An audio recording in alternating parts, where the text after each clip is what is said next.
Hola, buen día, buenas tardes, buenas noches. Es un honor volver a hablar con ustedes. En esta ocasión presentaré una nueva diapositiva en este video. Espero que sea de su agrado. Comencemos. Los MARCs. ¿Qué son? Son medios alternativos de resolución de conflictos. Resolución alternativa de conflictos, resolución alternativa de disputas. Son algunas de las denominaciones que se les da a los procedimientos que permiten resolver un conflicto sin recurrir a la fuerza y sin la intervención de un juez. Interesante, la palabra alternativo se repite constantemente, y es que una persona que tiene un problema con otra o con una compañía o con quien sea, puede recurrir a este medio para resolver sus diferencias. Muy bien, sigamos. Son procesos con una característica y lógica diferente al proceso judicial, que contribuyen al logro de una solución durable, viable y adecuada de los conflictos sociales. Lógica diferente al proceso judicial. Interesante. Sigamos viendo. Se sustentan en la voluntad expresada libremente por las partes en conflicto de encontrar la solución del mismo a través de una relación que puede ser autocompositiva, negociación, mediación y conciliación, o heterocompositiva, arbitraje. Interesante las definiciones que se nos dan acá, y la voy a tener para que la puedan copiar. Autocompositiva. ¿Qué quiere decir? Autocompositiva tiene la negociación, mediación y conciliación. Tres cosas. Negociación para poder negociar con la otra parte, con la que tienes diferencia o con la que estás querellándola. La mediación, que es un tercero, medio, ¿no? Mediación, un tercero que va a hacer de árbitro entre las dos partes. Conciliación, llegar a un acuerdo en el cual las dos personas ganan, no nada más una, sino las dos. Pierden las dos, ganan las dos. Y heterocompositiva, arbitraje. Bien, interesante este tema de las MARC. Obvio, no soy un experto, soy solamente un ciudadano común y corriente de a pie, pero me llaman la atención estos temas, y si tienen alguna sugerencia, alguna crítica, algún comentario, o voy a cometer un error, háganlo saber en los comentarios. Y si no les gusta el video, también pueden darle no me gusta al video. Sigamos. Utilidad de las MARCs en la solución pacífica de controversias. Cuando se produce una controversia, muchas personas piensan que la única manera de resolverla es asistir ante un juez para que se resuelva. Así pensamos muchos, de que tú me has calumniado, ok, vámonos al juez.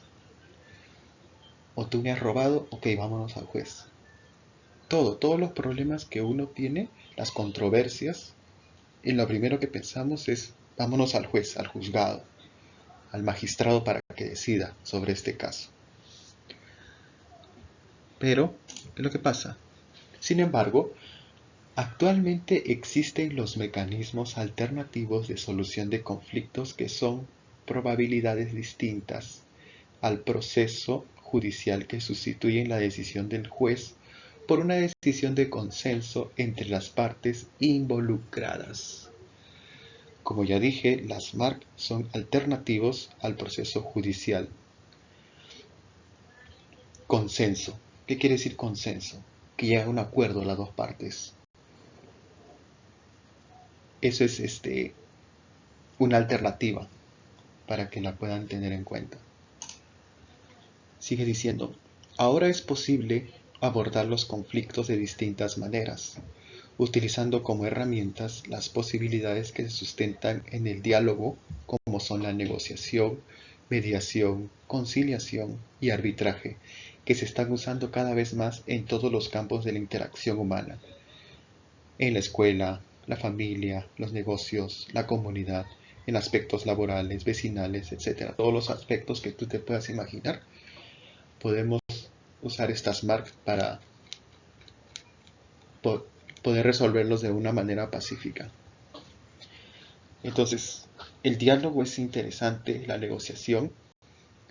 Entonces, tú dialogas, es como un video en inglés que dice acerca del conflicto, de que la percepción de una persona es distinta a la percepción de otra. ¿Qué quiere decir? Por ejemplo, tú te vas a Movistar o a Claro o a otra empresa, no sé cómo se llama, Vitel, o cualquier otra empresa que tú te puedas imaginar. No estoy hablando nada más de una empresa en particular, estoy hablando de varios ejemplos de varias empresas. Tú vas y desde el momento que entras al centro de atención al cliente, tú vas a ver dónde estás entrando, va a entrar a trabajar tus ojos, tus oídos, todos tus sentidos van a entrar en juego. Vas a ver, ay, qué bonito el lugar, la atención ha sido de calidad porque ha sido rápida, que ha sido eficiente, me han resuelto mi problema. Entonces, tú tienes una percepción de lo que vives dentro de una empresa, gracias a tus procesos cognitivos. Pero la percepción que tú puedas tener es diferente a la de otra persona. ¿Por qué? Porque, por ejemplo, si yo le preguntara a una persona, señor, ¿cómo le va a usted con su empresa de teléfono o de cable? La persona puede decir, ¿sabe qué cosa? Ahí me falla mucho el internet, qué sé yo. Entonces por eso yo considero que esta empresa es muy mala para brindar el servicio.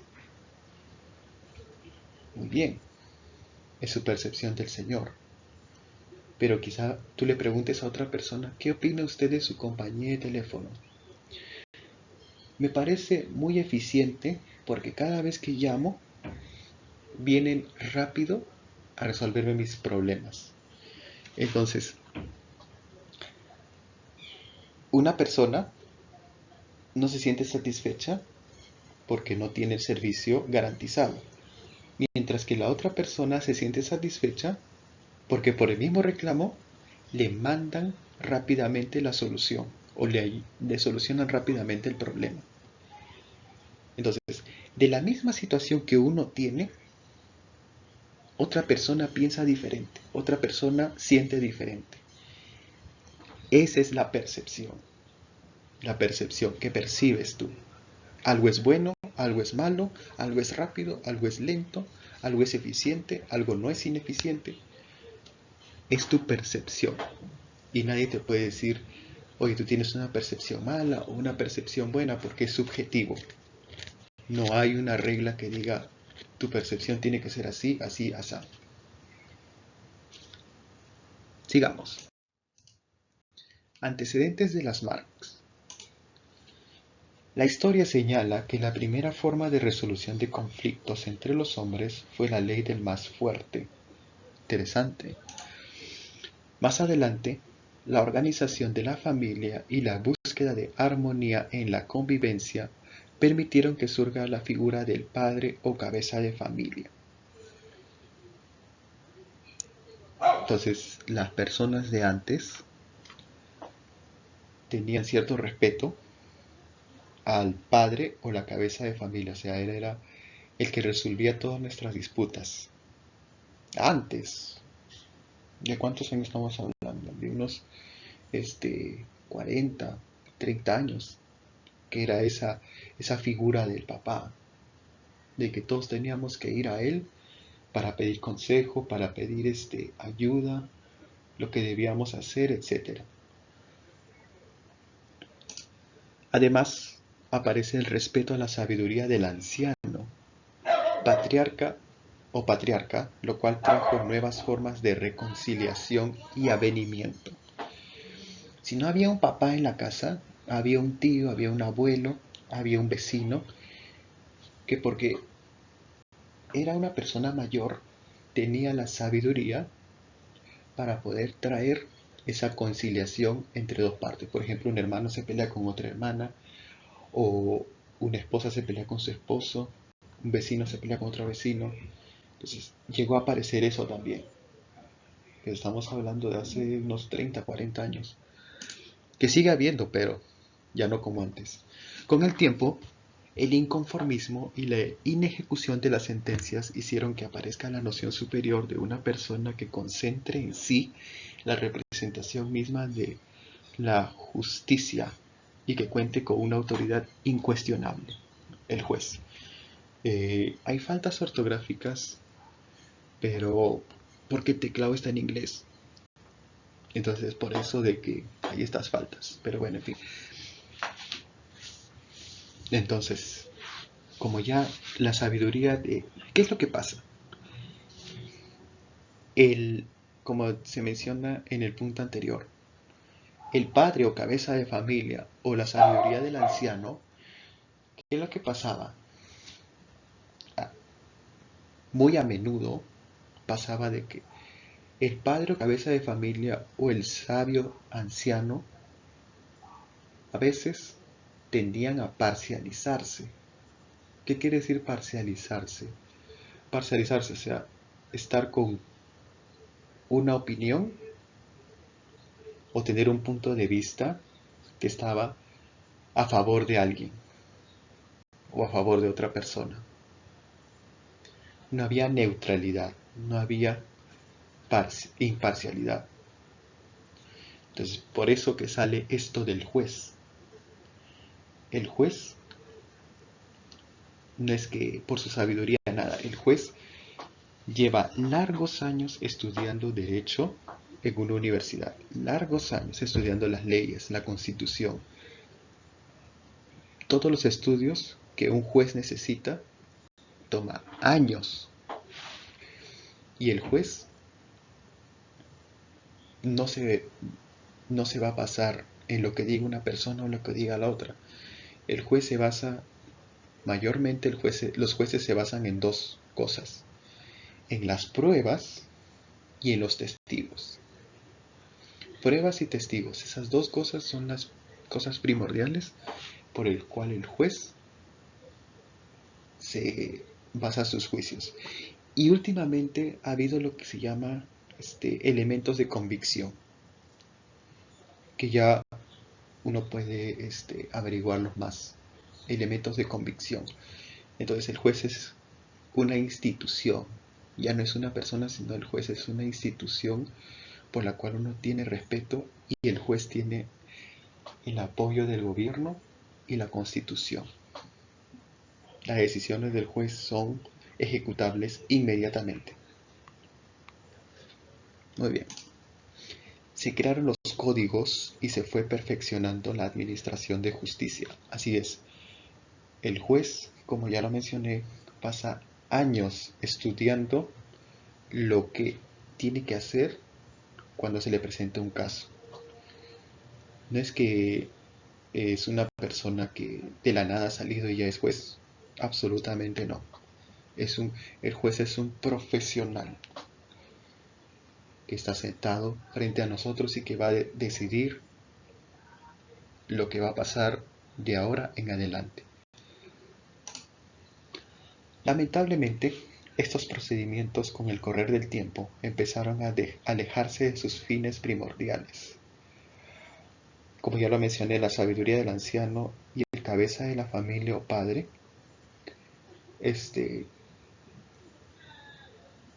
en muchos casos no llegaron a ser imparciales, sino parciales. En el caso de los jueces, bueno, vamos a ver la siguiente diapositiva. La historia de resolución de conflictos usando la fuerza. En el primer punto, hablé de que los hombres resolvían sus conflictos ¿cómo? Usando la fuerza bruta. Oye, este es mío, no es mío. ¡Pum! Un golpe o una paliza. ¿No estás de acuerdo conmigo? ¿Por qué no estás de acuerdo conmigo? Por esto. Oye, tonto. ¡Pum! ¡Pum! La ley del más fuerte, ¿no? Eso no es correcto. No es para nuestros tiempos. El hombre, propenso a la ira, provoca conflictos. La persona con tendencia a la furia comete muchas ofensas. Este es un proverbio bíblico que está muy relacionado la fuerza bruta con la ira. Están relacionados, son hermanos, son primos, lo que sea. Entonces, en lugar de resolver los problemas, la ira, ¿qué es lo que hace? Lo haces peor todavía. La ira no es para nada recomendable. La ira puede estar justificada en algunos casos. Por ejemplo, se puede sentir mucha indignación cuando uno ve el maltrato hacia su prójimo. Y lo hemos visto hace unos años, hace unos 15 años, yo vi la película La Pasión de Cristo y aprendí en esta película cómo a Jesús de Nazaret lo flagelan, lo torturan y hacen todo lo que a un ser humano no se le debe hacer. Y nos visitó mi tía una vez y hablamos acerca de la Pasión de Cristo de Mel Gibson. Y su opinión fue, oye, si yo veo que a un hombre está que se le hace lo que se le hizo a Jesús, yo me le voy encima a todos, o al que, por lo menos al que le está golpeando, le está torturando. Entonces, esa ira, ahora entiendo que la ira que uno puede tener por la indignación es justificada. Sigamos. A veces Dios mismo siente ira. El mismo Dios siente ira. Vamos a ver. El libro de Jueces, capítulo 2, versículo 13 y 14. Jueces, capítulo 2, versículo 13 y 14. Jueces 2, 13 y 14 dice: Abandonaron a Jehová y sirvieron a Baal y a las imágenes de Astoret. Por eso Jehová se enfureció con los israelitas y los hizo caer en manos de saqueadores que los despojaban de sus bienes. Los abandonó en manos de los enemigos que tenían a su alrededor y ya no pudieron hacerles frente. Se enfureció. El mismo Dios se enfureció. ¿Por qué? Por la deslealtad de sus siervos de la antigüedad. En la Biblia vemos de que cuando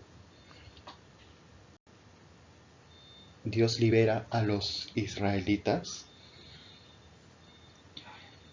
Él les dice, no deben hacerse ningún ídolo, porque a razón de los ídolos viene la cólera de Dios. Y mira lo que hicieron.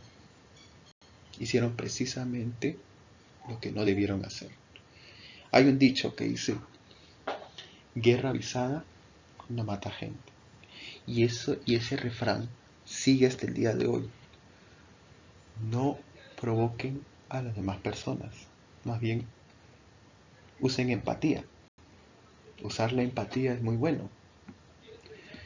Si yo voy a decirle algo a alguien, ¿cómo se sentirá esa persona? ¿Cómo me sentiría yo si alguien me dice algo a mí que no me agrada?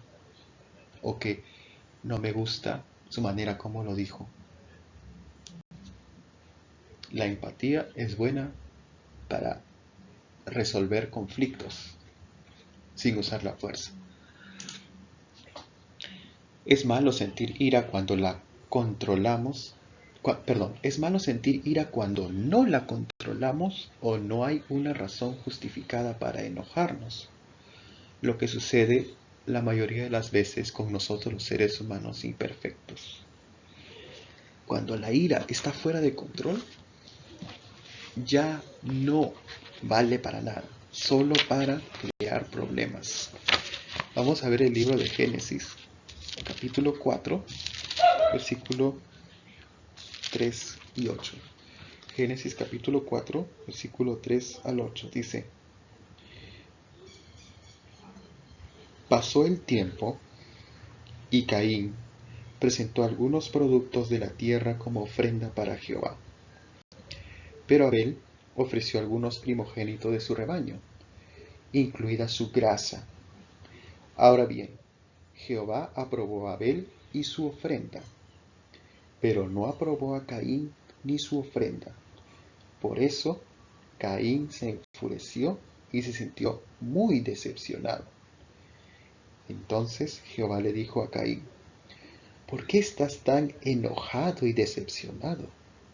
Si cambias y haces lo que está bien, ¿no crees que volverás a tener mi aprobación?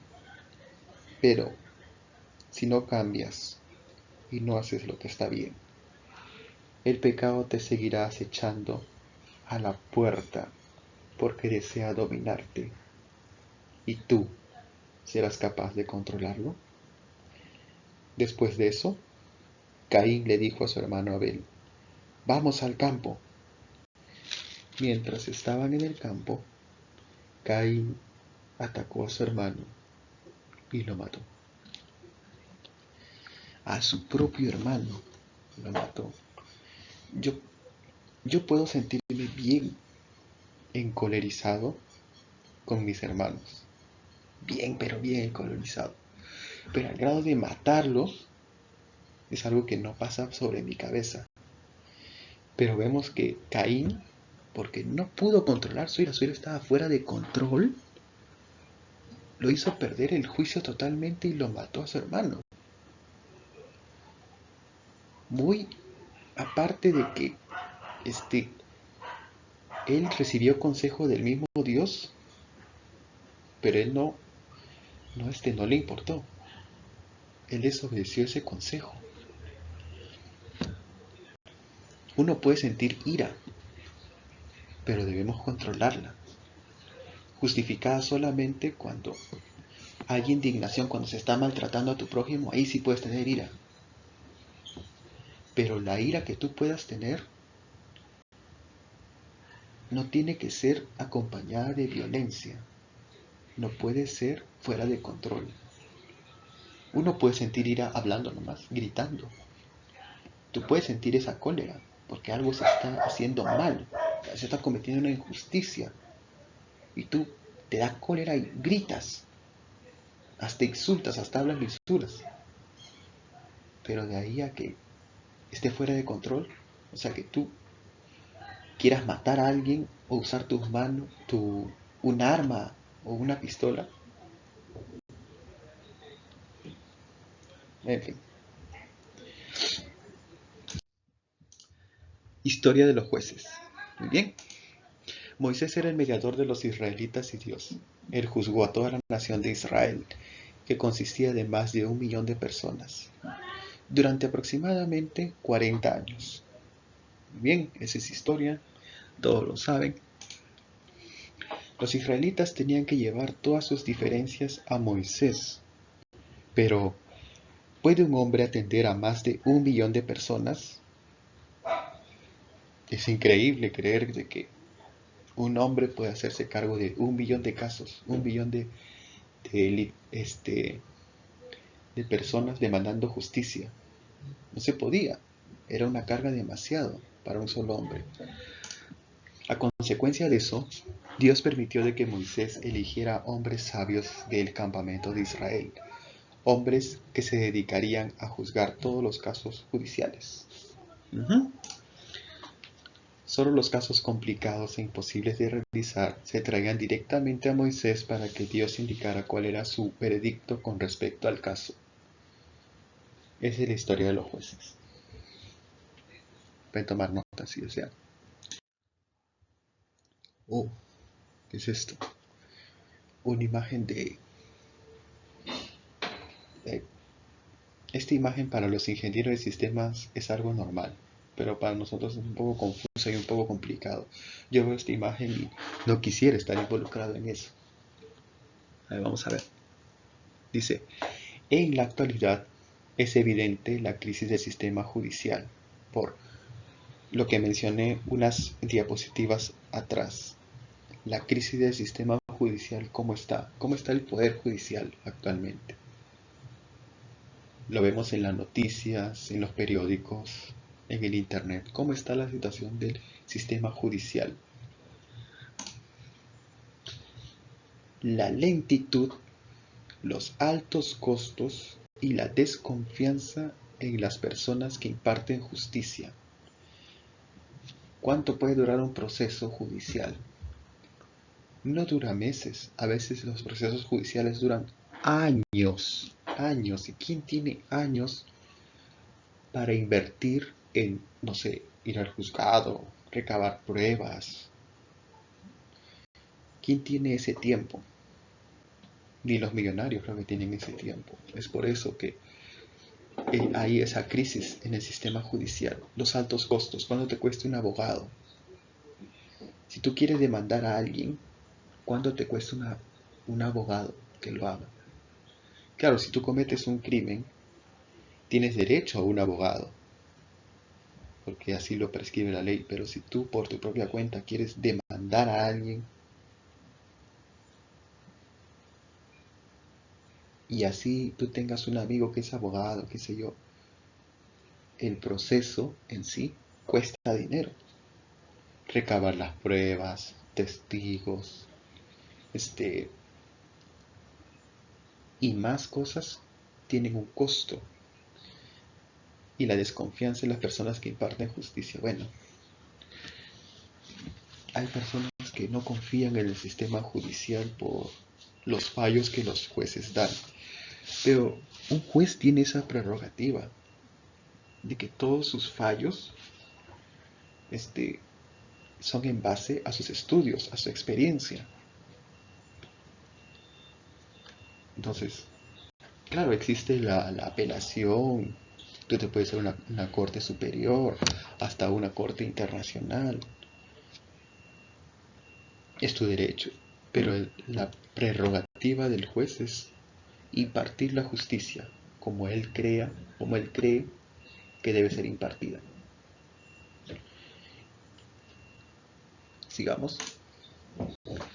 En este contexto surgen las Marx como alternativa a los procesos judiciales, la negociación, la conciliación, el arbitraje, como ya lo expliqué en una anterior diapositiva. Si no se acuerdan pueden retroceder el video, no hay problema. Las Marx se iniciaron en la década de los años 70 en los Estados Unidos. Han tenido gran trayectoria en China también. En los años 70, quizás hay Marx en los Estados Unidos, pero ¿cómo se llamarán también? No he averiguado mucho acerca de eso. Y en China también, un país comunista. China también hay Marx. No había escuchado. Sería cuestión de que lo averigüe. O si ustedes tienen tiempo pueden averiguarlo también. Han tenido gran trayectoria en Francia, Gran Bretaña, Noruega, España, Canadá, etc. Países ricos, países desarrollados. Hay Marx. Entonces, con este precedente, pues uno puede tener cierto grado de confianza con esta solución alternativa de los conflictos. En Latinoamérica, países como Colombia, Argentina y Perú ya han empezado a trabajar en este campo, en las Marx. Sigamos. Características de las Marx. Primero, autonomía de la voluntad. Segundo, flexibilidad. Autonomía de la voluntad. ¿Qué quiere decir? Veamos. Depende de la voluntad de las partes para lograr la solución del conflicto. Ellos deciden la forma de resolver sus diferencias. Excelente. La decisión es de las dos partes. Flexibilidad.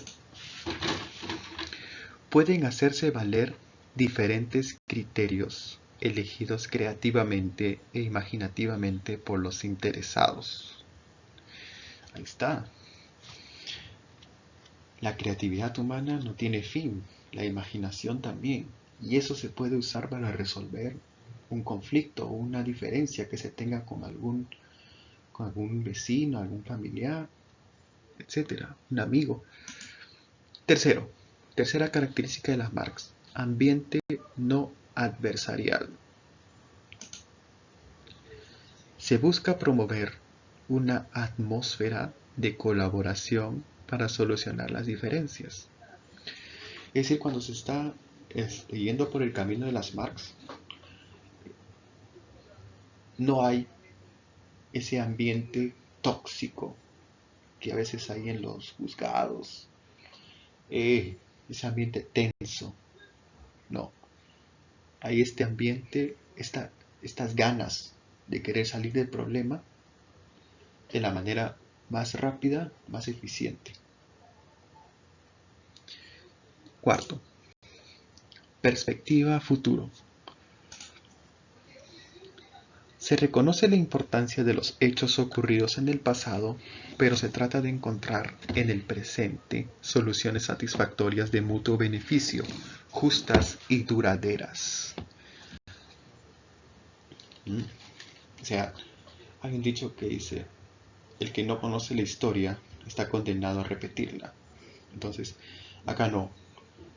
Tenemos en los Marx, se tiene que ir a cómo se originó el problema, dónde se originó el problema, qué hizo que el problema saliera a flote. Y es que hay distintos pasos de cómo se genera un conflicto entre las personas.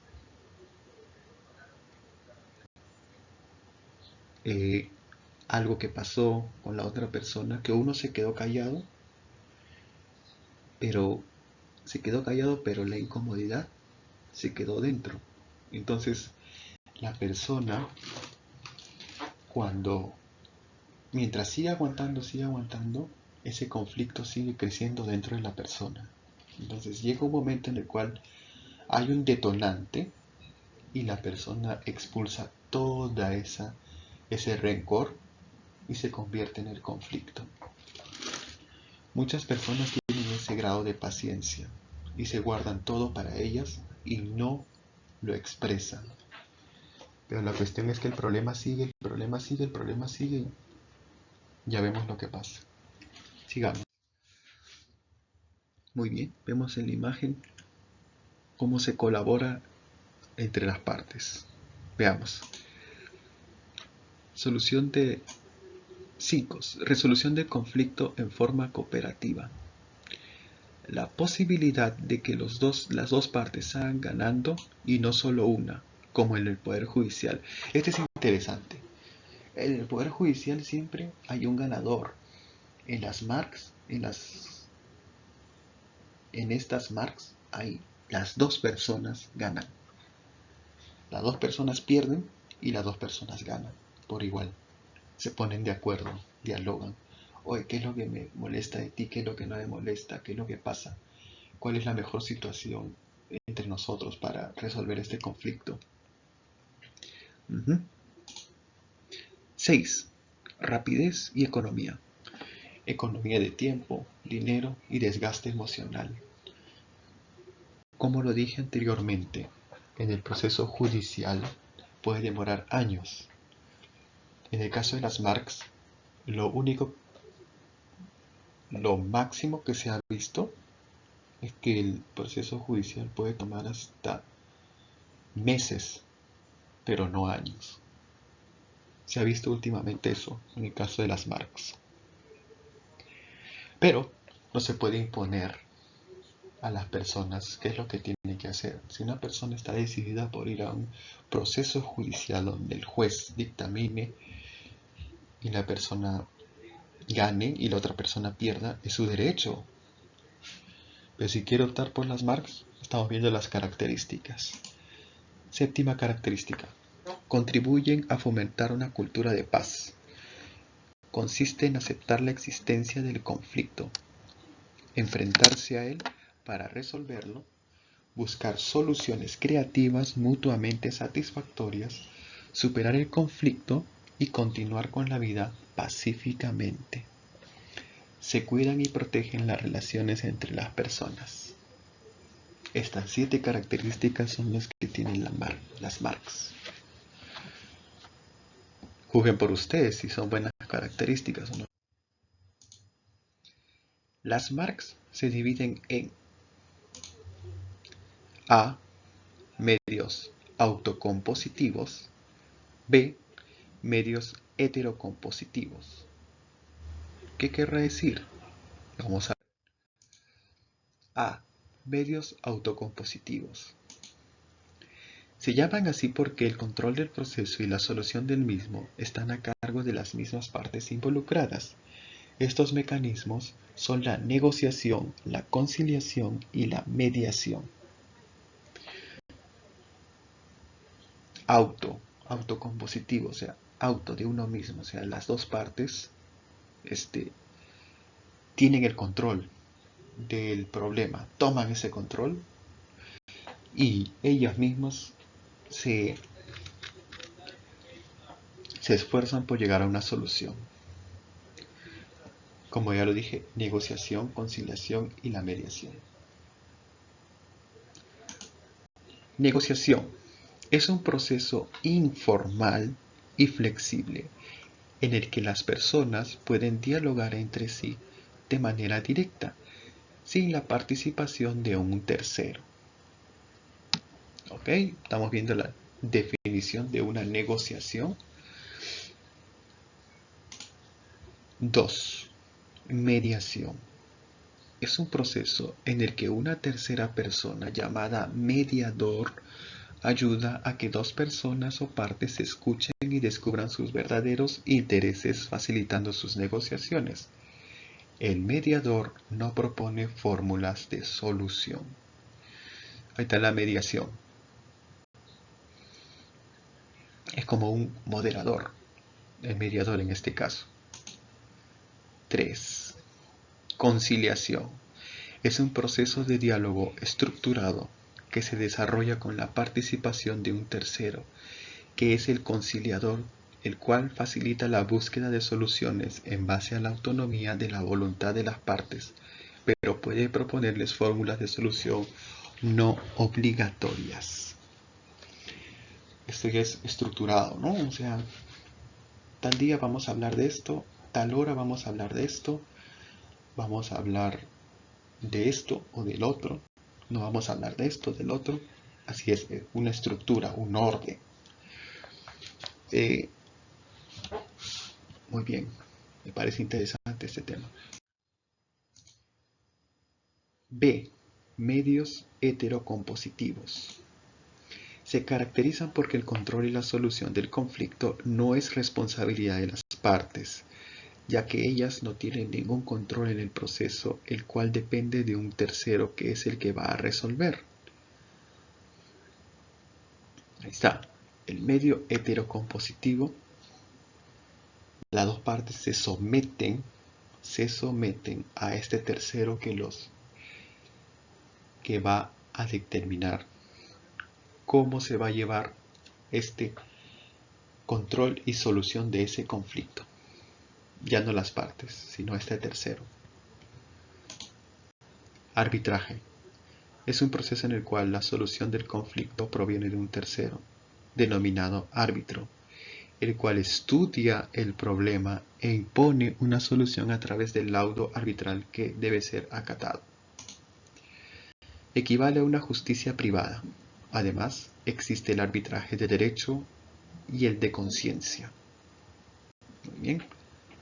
Vamos. Diferencias entre los Marx y el proceso judicial. Es muy simple. Cada una tiene sus características y su lógica diferente. Como ya lo hemos visto, he hablado acerca de las Marx. Y el proceso judicial es en todo su sentido más estructurado, más... uno conoce cómo es el proceso judicial, pero en este caso estábamos hablando acerca de las Marx. Entonces ya hemos visto las diferencias y cada uno puede ir por la opción que quiera para resolver sus conflictos, sus peleas, sus guerras, sus diferencias. Muy bien, eso era todo. Gracias. Suscríbanse y compartan el video, por favor. Que les vaya bien.